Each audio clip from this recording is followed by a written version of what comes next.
Hello everyone, welcome back to another video. We are taking chapter number 16 playing with numbers. 5 part हमने कर लिए हैं. इस chapter में हम कर क्या रहे हैं, अननोन वैल्यूज़ ABC दी गई होंगी जिनको हमें by hit and trial method find out करना है. 5 पार्ट हमने कर लिए हैं. Now part number 6. AB को मल्टीप्लाई करेंगे 5 के साथ. आपको गिवन होगा CAB. ये फाइंड आउट करना है कि ABC की वैल्यू क्या है. स्टार्ट करते हैं. ये मैंने क्वेश्चन लिख लिया है. यहाँ पे ये हमारा रफ वर्क है. B को 5 से मल्टीप्लाई करेंगे, आपको सेम डिजिट मिलेगी.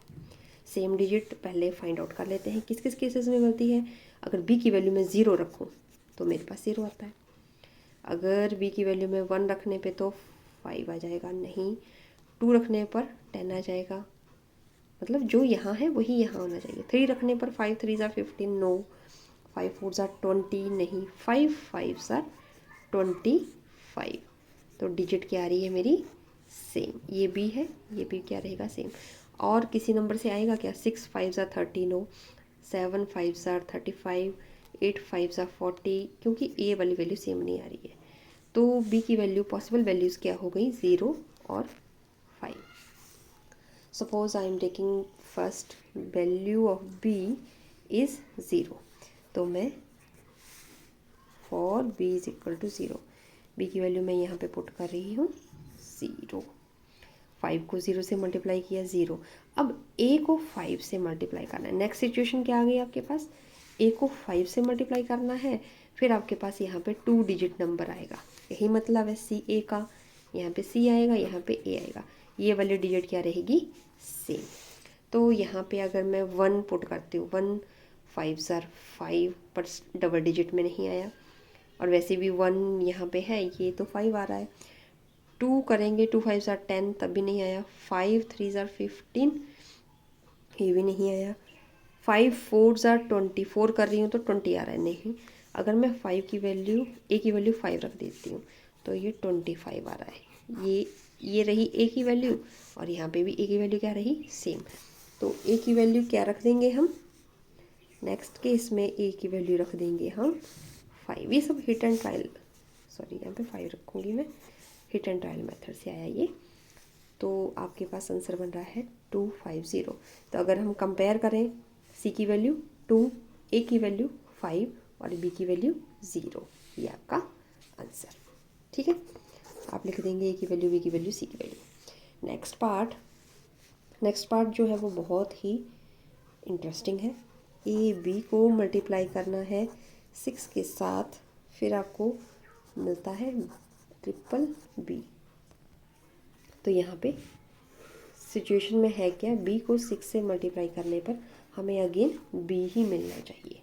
अब b की वैल्यू कौन सी हो सकती है, अगर हम 0 लेंगे तो तीनों 0 0 0 बन जाएगा. मतलब b का 0 लेने का मतलब ही नहीं है. अब मैं अगर 2 लूँगी, 2 6 ज़ार 12. अगर b की वैल्यू मैं 2 ले रही हूँ तो यहाँ पे बन रहा है 12.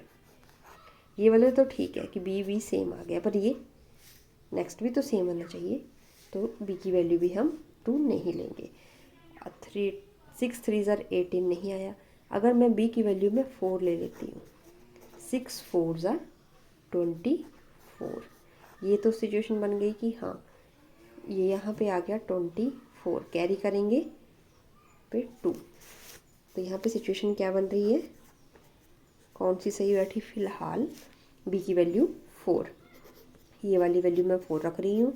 यहाँ पे 6 6 4 ज़ार 24 और यहाँ पे कैरी हो जाएगा 2. अब यहाँ पे क्या होगा, a को 6 से मल्टीप्लाई करना है, ठीक है, और प्लस 2 करना है. और साथ में आपको वैल्यू क्या मिलनी चाहिए यहाँ पे, क्योंकि b है. यहाँ पे भी 4 आना चाहिए, यहाँ पे भी 4 आना चाहिए. कैसे आएगा, नाउ अगर मैं a की वैल्यू यहाँ पे 2 लूँ, 2 ले लेते हैं, प्लस 2 भी करना है साथ में. 6 2 ज़ार 12, 12 और 2 14. b की वैल्यू 4 तो आ गई, बट यहाँ पे 1 आया, 1 4 4, तो b की वैल्यू सेम नहीं आई. मतलब a की वैल्यू ये भी नहीं चलने वाली है. अगर मैं b की वैल्यू 18 23 से तो नहीं आया, 4 रख दूँ, 6 4 ज़ार 24 26, तो ये भी नहीं आया. अगर मैं b की वैल्यू यहाँ पे रख देते हैं, अगर हम 5, 5 6 30, 30 में 2, 32 4 चाहिए हमें। अगर b की वैल्यू मैं 6 रख दूँ, अगर मैं b की वैल्यू यहाँ पे 7 रख दूँ, +2 कर दूँ, 7 6 और 42, 42 और इसमें 44 आ गई। b की वैल्यू 4 तो आ गई, पर साथ में हमें 4 भी मिल गया, मतलब कि हमारे पास 4 4 4 वाली सिचुएशन बन गई। तो यहाँ पे a की वैल्यू अगर मैं ले रही हूँ 7, ठीक है, तो a की वैल्यू इस तरह से आपके पास 7 आ गई और b की वैल्यू 4 आ गई। ये आपका फाइनल आंसर। एडिशन वाले क्वेश्चन करना ऑलरेडी इजी है, मल्टीप्लिकेशन वाले क्वेश्चन में थोड़ा सा टाइम लगेगा। नेक्स्ट सेक्शन में लेंगे हम टेस्ट ऑफ डिविजिबिलिटी, जो बहुत ही इजी है। आज के सेशन में इतना ही। Thanks for watching.